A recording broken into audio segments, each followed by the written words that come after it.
Hi guys, welcome back to Will and Martha's channel.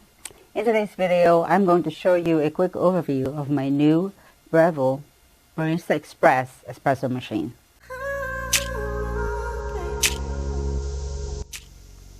Also, I'm going to share to you some tips and tricks on how to achieve that espresso range that we're looking for just using a grocery bought coffee bean or whole bean coffee. So the reason why I'm only going to do a quick overview, I'm pretty sure that most of you who are looking for an espresso machine probably have seen a lot of videos on how to set the grind, how to power, filter, grind amount, program, and espresso size, and also how to froth your milk, etc.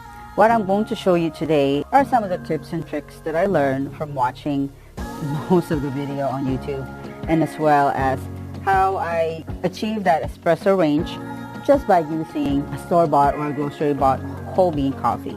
I also wanted to share to you what milk I'm using. These are empty bottles or empty boxes, so don't worry, there's no more milk inside. I'm just using this as a display. So let's go ahead and get started. So the coffee that I'm using is a grocery bought from BJ. It's called Wellsley Farms whole bean coffee, and it's a Colombian 100% Arabica bean. I know that all of you guys probably weigh your coffee, and I slightly changed the outside grind, and I don't know if I put it on the right spot, but here's my little weighing machine or scale. It's so cute. So we're gonna tear it to 0, and most of you know probably that our coffee grams should be around 19 grams. 19 grams. So now it's 19 grams. I did not put it in my hopper. So one of the tips that I know or find out is if you have roasted coffee and you wanted to put it in a vacuum seal container, what I learned is do not put it in the fridge. They said that the moist in the fridge takes away the freshness or the taste of the coffee bean. So that's one of the tips that I learned. Do not put it in the fridge, but put it in a vacuum seal container to maintain the freshness of the coffee. Okay, another tip that I learned is to turn on your espresso machine at least 10 minutes to 20 minutes to make sure everything's hot. Also, your group head's hot.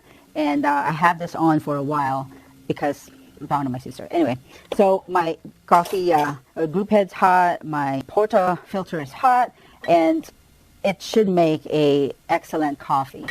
It will have more, what I learned is it's going to make the shot sour.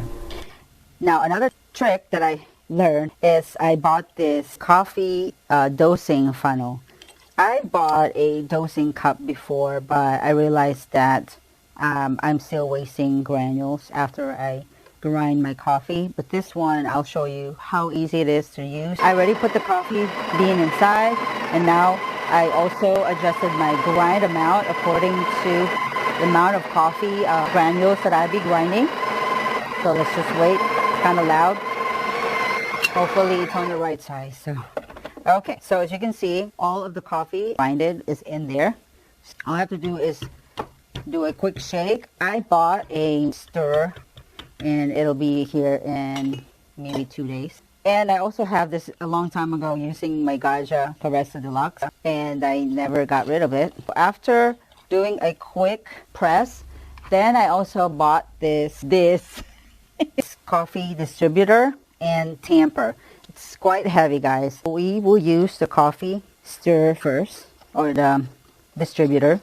So I want to spin it more than we should.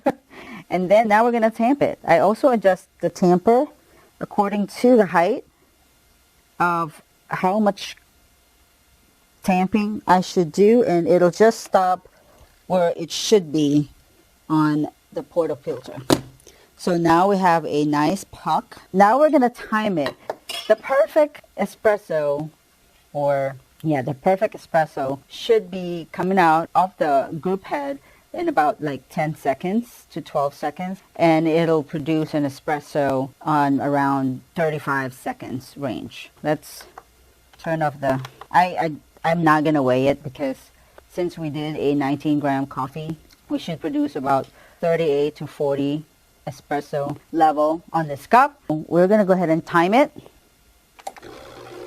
I didn't use the program. I just click on the double espresso button and it should be coming out pretty soon. If it's on the right grind size, which it is, guys, it's now on that espresso range. So you don't want it to under pressure it or over pressure it because it's not going to taste good. It should stop in about 35 seconds, which is great. So let's see how it tastes like. All right. So look at the crema, guys, that it produced. Oh, it's amazing. And all of your espresso should be tasted before you put the milk in. So let's go ahead and taste it.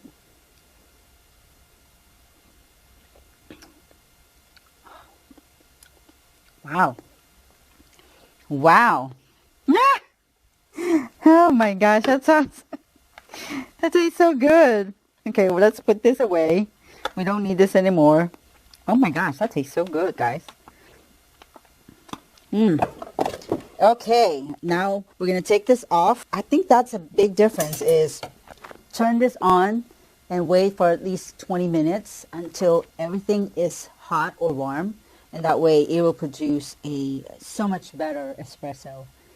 That's another tip that you guys should do or trick. Now we're going to get rid of this. I have this coffee temper box or whatever you call that. And I am just going to wipe this real quick. I have a wet towel to also be used once I froth my milk. Okay. Now it's nice and clean. We're going to put this away because everything's just going to be spraying water around here. I always like my machine clean. Now let's get rid of the coffee bean here. And then let's froth our milk. Okay. I know probably most of you guys are not mixing your milk, but I am. I'm using coconut milk and heavy whipping cream. So what I do is, since I'm a keto carnivore or I believe that more fat on my milk is better, I will put all the heavy whipping cream in this pitcher and then I'll just add a little bit of coconut milk every time that this goes down to like maybe almost to here.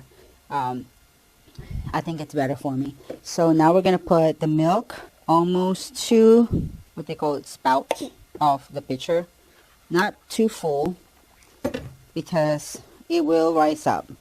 Now we're going to turn on our steamer one. I'm sure you know how to turn that on already. I'm not going to show it to you. Okay, so we're going to wait until this one is no longer spraying water. Now we're going to put our milk. There's a position to where you're supposed to put your one and it will create that vortex. So again, I'm not going to show it to you guys because you've probably seen a lot of videos. And as soon as you fill that cup about body temperature, then you can dip your one deeper and to create that silky smooth milk.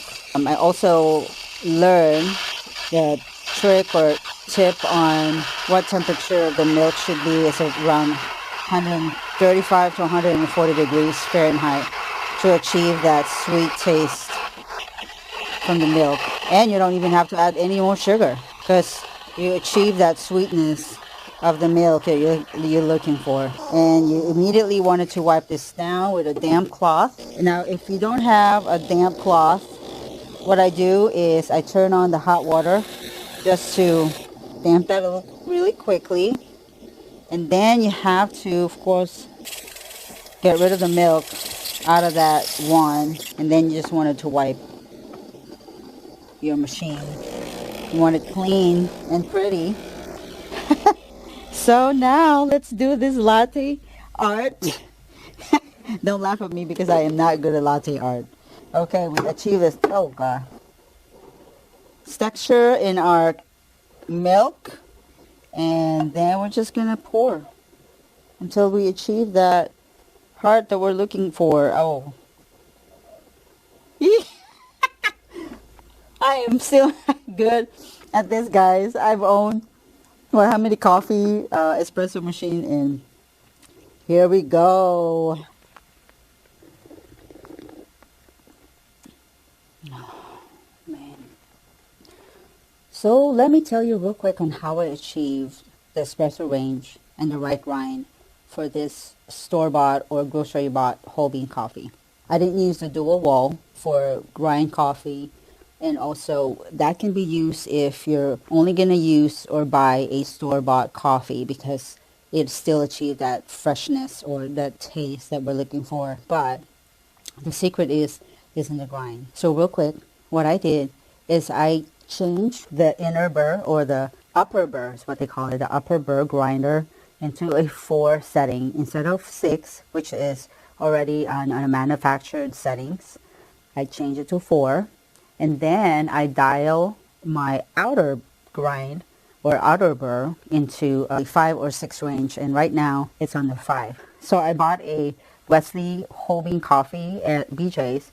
I kept it the upper burr at 6, and then I have to dial all my outer grinder all the way to a 2, and it won't dial out or down to 1 anymore, and I'm still not achieving the right taste. So I decided to change the upper burr to 4 and the outer into just 5 or 6 range, and this is what I achieved.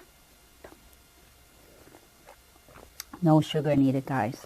So if you wanted to see more of the grocery bought coffee that we can afford, in this video, I will be reviewing it for you. That way you don't have to dial your grinder or find the right grind size from a store-bought or a grocery-bought coffee.